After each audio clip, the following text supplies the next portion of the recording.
ఒక అంశాన్ని అవగాహనతో చర్చించుకుందాం. నిర్భయంగా నిర్మోహమాటంగా మాట్లాడుకుందాం. సమాజంలో మంచి మార్పును కోరుకునే సామాన్యుల్లో ఒకడు మీ జర్నలిస్ట్ సాయి. రాష్ట్రపతిగా రామ్నాథ్ కోవింద్ ఇక ఖాయం. గెలుపు ఎట్టి పరిస్థితుల్లో కూడా ఆపేవాళ్ళు ఎవరూ లేరు. ప్రతిపక్షాల మాటలన్నీ కూడా ఉత్తి నీటి మూటలే అయినాయి. ఎత్తుకి పై ఎత్తేయడంలో నరేంద్ర మోడీతో పాటుగా అమిత్ షా ద్వయం చేసేటువంటి ఎత్తుగడ ఎలా ఉంటుందన్నది మరొక సజీవ సాక్ష్యం.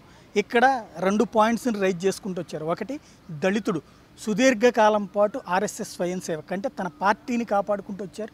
ఇంకో పక్కన ఆర్ఎస్ఎస్లో కూడా ఆ ముద్ర నుంచి బయటికి రానటువంటి విధంగా ఆర్ఎస్ఎస్ అండ కూడా తీసుకునేటువంటి పరిస్థితి. ఇంకొక వైపున ఎస్సీ ఎస్టీ మోర్చాకి భారతీయ జనతా పార్టీకి జాతీయ అధ్యక్షుడిగా పనిచేసినటువంటి వ్యక్తి, ఎంపీగా పనిచేసినటువంటి రాజనీతి శాస్త్రం తెలిసినటువంటి వ్యక్తి, రాజకీయాలు వ్యవహారాలు తెలిసిన వ్యక్తి, స్వయం సేవక్ కాబట్టి ఎలాంటి అక్రమాలు అవకతవకలకు అంగీకరించినటువంటి వ్యక్తి, నిజాయితీతో ఉండేటువంటి వాళ్ళే స్వయం సేవకులుగా ఉంటారనేటువంటిది ఈవెన్ కాంగ్రెస్ పార్టీ కూడా నమ్మేటువంటి నిజం, అంగీకరించేటువంటి నిజం. ఈవేళ అన్ని కోణాల్లో చూసినప్పుడు ఆయనకి వ్యతిరేకంగా పోటీ పెట్టాలనుకున్నప్పుడు యువతలో మరొక క్యాండిడేటే లేనటువంటి వాతావరణం. ఈవేళ ఆయనకి పోటీకి ఎవరిని తీసుకురాగలరు? దళితుడికి వ్యతిరేకంగా పోటీ పెడతామంటారా, లేదంటే ఇంకా సన్నాయి నొక్కులు నొక్కుతారా? అదేమంటే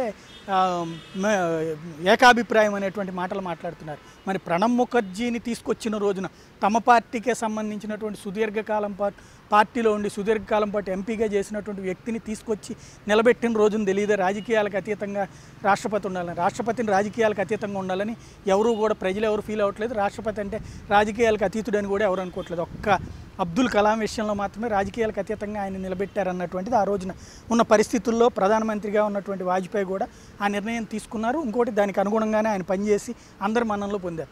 ఆ తర్వాత జరిగినవి కానీ అంతకుముందు జరిగినవన్నీ కూడా రాజకీయ కోణంలో కూడినటువంటి నియామకాలు. ఈవేళ రామ్నాథ్ ఎట్టి పరిస్థితుల్లో రాష్ట్రపతి అవుతారు. ప్రతిపక్షాలన్నీ కూర్చున్నా కూడా ఆయనకు వచ్చేటువంటి ఓటింగ్లో సగం కూడా తెచ్చుకోవడం సాధ్యం కాదు.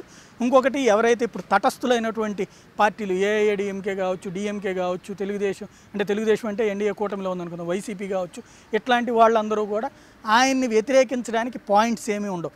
కాకపోతే మమతా బెనర్జీ లాంటి వాళ్ళు, లేకపోతే కొంతమంది శరద్ పవార్ లాంటి వాళ్ళు ఆర్ఎస్ఎస్ మీద ఆగ్రహంతోనో లేదా ఆర్ఎస్ఎస్ సంబంధించినటువంటి వాళ్ళు ఉన్నారు, మేము ఓటేయమని చెప్తే చెప్పచ్చు. కానీ ఓవరాల్గా మాత్రం రామ్నాథ్ని ఎదుర్కొనేందుకు అవసరమైనటువంటి వ్యూహం కానీ అందుకు అనుగుణమైనటువంటి బలం కానీ లేనే లేదు కాంగ్రెస్ పార్టీకి కానీ ప్రతిపక్షాలకు కానీ.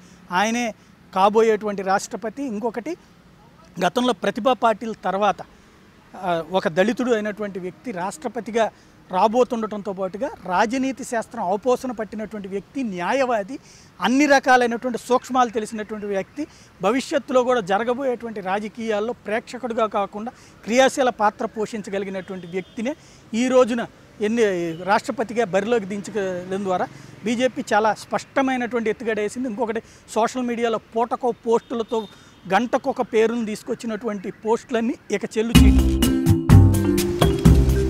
నిజాన్ని నిజంగా చెప్పడమే నిజమైన జర్నలిజం. అవాస్తవాలతో కూడిన వార్తలు సృష్టించేదే జర్నలిజం. ఒక అంశాన్ని అవగాహనతో చర్చించుకుందాం. నిర్భయంగా నిర్మోహమాటంగా మాట్లాడుకుందాం. సమాజంలో మంచి మార్పును కోరుకునే సామాన్యుల్లో ఒకడు మీ జర్నలిస్ట్ సాయి.